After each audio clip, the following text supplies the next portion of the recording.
네, 전세 사기로 임대 보증금을 못 받는 사례가 늘고 있습니다. 최근에는 한 사람이 480억 원대 사기 행각을 벌인 사례가 보도되기도 했었죠.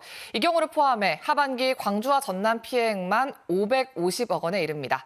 오늘 이슈대담 전세 사기 유형과 예방법을 김소율 변호사와 이야기 나눠보겠습니다. 어서 오십시오. 안녕하십니까. 네, 먼저 일명 깡통 전세 사기라고 하죠. 어떤 건지 설명해 주신다면요.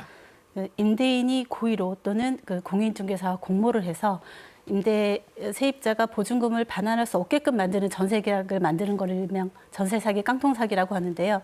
주로 시세가 형성되지 않은 신축 빌라의 경우에 그 보증금을 부풀려서 전세 계약을 체결하고 소유권을 넘겨버리고 잠적한다던가 아니면 지금처럼 부동산 값이 떨어지는 경우에 매물가보다 전세 보증금이 높게 형성되는 경우에 나타나는 깡통 전세가 주로 있습니다.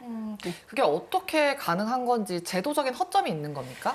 사실 임차인은 정보가 부족한 게 사실이잖아요. 그래서 그 정보의 접근권 차이에서 많이 이제 일단 유도가 되고요.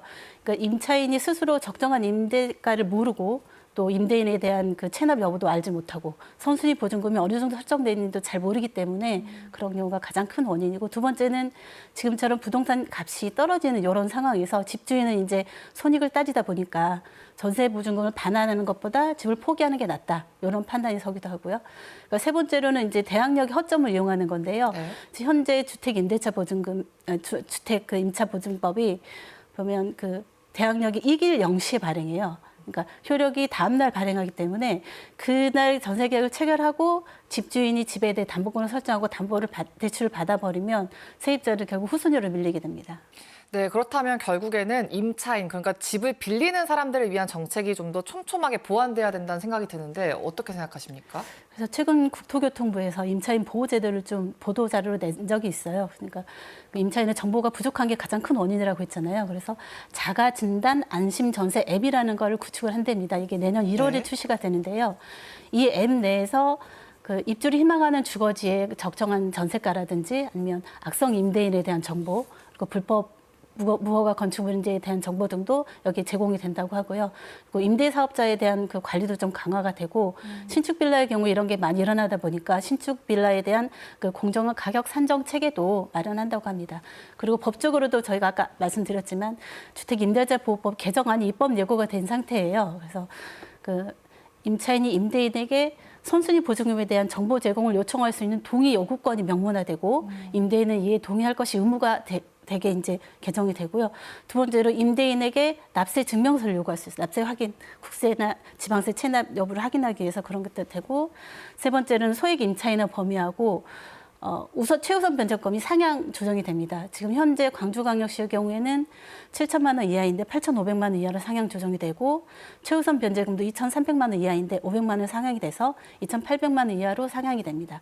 이에 맞춰서 주택 임대차 그 표준 계약서도 개정이 되는데, 그 대항력을 이용한 사기를 막기 위해서 임차인이 전입 신고를 하기로 한 그 다음 날까지 임대인은 그 집에 대한 담보권 설정이 금지되게 그렇게 명문화가 됩니다. 네, 앞서 이야기해 주신 대로 계약을 진행할 때부터 꼼꼼하게 살피는 게 중요할 것 같습니다. 그렇다면 세입자가 계약하기 전에 잘 살펴야 할 건 어떤 것들이 있을까요? 이렇게 법적, 제도적 제도보다 가장 중요한 게 세입자가 꼼꼼히 살피는 건데요. 부동산을 여러 군데를 좀 돌아다니셔서 그 시세, 주변 시세에 대한 정보를 좀 확인하시고, 그다음에 부동산 등기부도 꼼꼼히 보셔서 선순위 보증금에 대한 내용도 확인하셔야 되고요. 불법 건축물인지를 봐야 되니까 그 건축물 대장도 확인하시고, 그리고 그 매매가하고 전세가가 비슷한 경우는 임대인이 임대사업자로 등록이 되어 있는 경우가 많아요.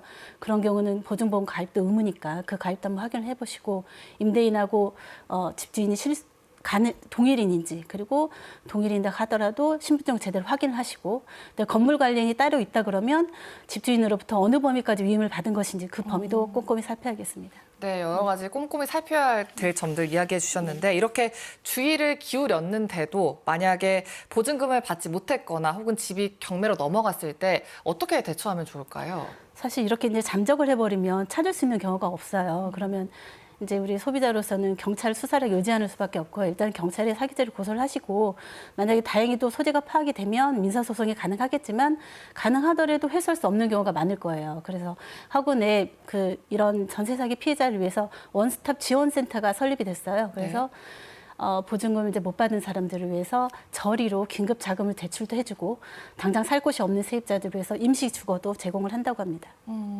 네, 또 마지막으로 이제 이런 기획 부동산 사기 어떤 처벌이 가능하고 또 어디까지 책임 물을 수 있는지 얘기해 주신다면요. 그러니까 형법상으로는 사기죄나 유형에 따라 사무소 위조죄도 가능하고요. 그러니까 사기죄는 형법상 10년 이하의 징역 또는 2천만 원 이하 벌금이 처해지는 굉장히 중대한 범죄예요. 공인중개사가 이 행위에 가담을 했다 그러면 사기죄 공동정범이나 방조범도 가능하고 공인중개사는 그와 별도로 공인중개사법에 의해서 3년 이하의 징역 또는 3천만 원 이하의 벌금이 처해지고 손해배상 책임을 별도로 하고도 자격정지나 등록 취소까지 처해질 수 있는 아주 중대한 범죄입니다. 네, 정말 서민을 대상으로 하는 범죄인 만큼 엄정한 처벌이 필요해 보입니다. 오늘 이야기 여기까지 듣겠습니다. 고맙습니다. 감사합니다.